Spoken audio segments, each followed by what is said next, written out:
할렐루야, 살리는 기도자 7천 네트워크 시간입니다. 우리 각자 모든 손대는 삶 가운데 하나님의 큰 은혜가 있기를 주님의 이름으로 축원합니다.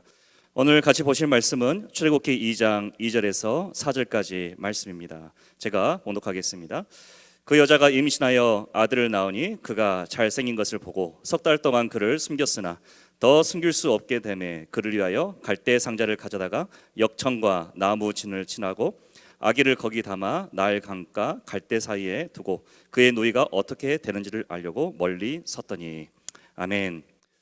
오늘 말씀을 가지고 디테일이라는 제목으로 하나님 말씀 같이 나누기를 원합니다. 하나님은 디테일하신 분이십니다. 세상은 하나님의 섭리로 아주 디테일하게 창조가 되고 또 운행되고 있습니다. 이런 디테일함의 차이를 밝히는 것이 바로 과학입니다. 왜냐하면 만약에 지구가 1시간 한 번을 도는데 1시간 늦게 돈다, 그랬을 경우에 어떤 일이 일어나는가, 이런 디테일함의 차이를 밝히는 것이 바로 과학인 것입니다. 그러니까 우리 모든 창조 세계는 모든 디테일함이 다 들어가 있는 것이죠. 또한 성경은 하나님의 영광으로 쓰여졌지만 그 전에 아주 디테일한 문학 작품입니다. 그래서 동서고금을 막론하고 베스트셀러가 될 수 있는 것입니다. 하나님의 감동을 받은 성경 저자들이 자신이 가진 역량을 최대한으로 발휘하여서 아주 디테일하게, 정교하게, 섬세하게 한자 한자 받아서 써 내려간 것이 바로 성경이고, 또한 이 성경은 그렇기 때문에 아주 놀라운 역사를 일으키는 것입니다. 여러분, 그러므로 하나님의 역사는 항상 디테일합니다. 모세의 삶을 디자인하신 하나님의 섭리를 보면 아주 디테일한 것을 우리가 볼 수 있습니다. 그는 법학과, 군사학과, 건축학과, 문학 등등의 아주 능한 자가 되었습니다. 그렇기 때문에 이스라엘 무리를 이끌 법전을 정리하고 그리고 싸울 수 있는 군사 훈련을 할 수 있었고, 또한 성막을 정확하게 지었고 모세오경이라는 아주 위대한 문의 작품을 낳을 수가 있었던 것입니다. 바로 하나님께서는 이 모세라는 지도자를 아주 디테일하게 준비하신 것입니다. 마침 바로가 유대인 남자아이를 강에 빠뜨려 죽이라는 명령을 내리게 됩니다. 모세 부모가 당시 보통 가정이라면 그대로 따랐음, 두려워서 그렇게 따랐을 것 같은데 그렇지 아니하고 아이를 강에 빠뜨리지 않고 아이를 강가에 조용히 놔둡니다. 갈대상자에 넣어서 갈대사에 두게 되죠.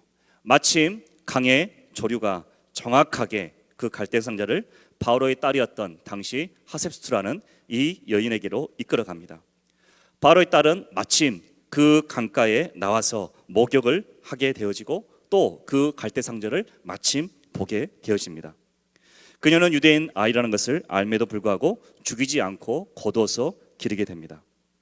모세의 누나는 이 갈대상자를 계속 따라오다가 보다가 바로의 딸이 이것을 들고 보는 것을 장면을 확인하게 되어집니다. 그리고 이 모세의 누나는 용기를 내어서 그 공주에게 가서 유모가 필요하지 않습니까? 라고 말함을 통해서 결국 모세의 친모가 바로 그 유모가 되어서 이집트 왕궁으로 들어갈 수 있도록 그 길을 만들게 되어집니다. 여러분, 이 모든 과정들 속에 만약에 어느 것 하나, 디테일한 어느 하나만, 한 부분만이라도 어긋났다면 모세는 위대한 지도자로 준비된 데서 많은 어려움이 있었을 것입니다. 이 중 어느 하나라도 빗나갔다면 지도자로 서기가 어려웠던 것이죠. 물론 모든 것을 역사하신 하나님께서 또 당연히 길을 만드셨겠지만 이 모든 과정들이 아주 디테일하게 진행되는 것을 우리가 볼 수가 있는 것입니다. 여러분, 그렇기 때문에 하나님의 역사, 기적은 바로 디테일에 달려 있습니다. 하나님의 역사는 아주 디테일하고 작고 섬세한 반응에 달려 있습니다. 우리가 쉽게 무시하고 넘어갈 만한 그 섬세한 것에 바로 그 기적의 역사가 달려 있는 것입니다. 우리의 삶 속에 지극히 작은 것일지라도 하나님의 인도하시라면은, 성령의 인도하시라면은 그것에 아주 디테일하게 반응할 때, 바로 그것에 믿음으로 반응할 때, 바로 그것에 내가 미약하고 작게 여기는 그것에 믿음으로 반응할 때 놀라운 하나님의 역사가 있는 것입니다. 신앙의 디테일한 변화를 주시기 바랍니다. 그러면 그곳에 바로 놀라운 기적의 역사가 나타날 줄 믿습니다.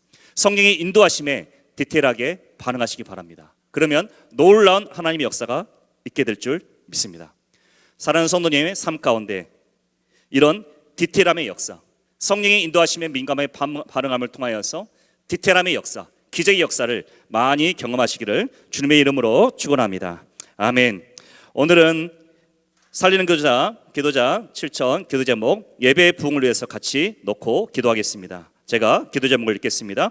우리의 기도를 통해 코로나19 전염병이 사라지게 하시고 고통받는 환우들과 이 나라와 세계를 고쳐 주소서. 예배와 일상생활이 회복되게 하소서. 이번 사태를 통해 한국교회가 악한 길에서 떠나 겸손히 하나님을 구함으로 죄의 사함을 받고 새로운 부흥을 준비하는 기회가 되게 하소서. 3번 살리는 기도자 7천 네트워크에 참여하는 모든 성도들이 매일 기도에 승리하게 하소서. 4번 한국교회와 우리 교회의 영성 회복과 예배 부흥을 축복하소서. 살리는 예배 10주 동안 드리는 모든 주일 예배와 가정 예배마다 찬양의 기쁨과 말씀과 성령의 기름 부심이 넘치게 하소서. 참여하는 모든 성도들마다 하나님의 영광과 임재를 경험하게 하소서. 아멘. 우리 주님 이름 같이 부르고 간절히 기도하며 같이 나가겠습니다. 주여 주여 주여